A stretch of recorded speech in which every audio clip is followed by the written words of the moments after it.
เอาเนาะพี่น้องเนาะจังหวะนี่ได้แล้วพี่น้องนี่วาวปฏิเพิ่นยิ่งโต๊กแล้วนี่วาวลิงตรวจจัดพี่น้องนกอีสังได้เนาะนกยังนี่ตาแดงๆเนาะหน้าแดงก็นกอีสังนกสระกบหรือว่านกกระเบ้าว่าพี่น้องแต้มแดงพี่น้องตาคือแดงเนาะนกแต้มแดงพี่น้องเอาไปเจอพี่น้องติดตามผลว่าจะได้แต้มเนาะมันนี่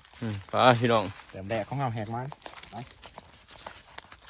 มันน้ำกันพี่น้องวันนี้เนาะสองกล่องด้วยนี่วาวปฏิเพิ่นมันเอาถือเจอจัดพี่น้องฝากติดตามไปเด้อพ่อแม่พี่น้องเด้อเพื่อเป็นกำลังใจเฮ็ดคลิปใหม่ๆทาง2เฮาพี่น้องเจอจัดน้ำกันมันแต่แต้มแดงเนาะ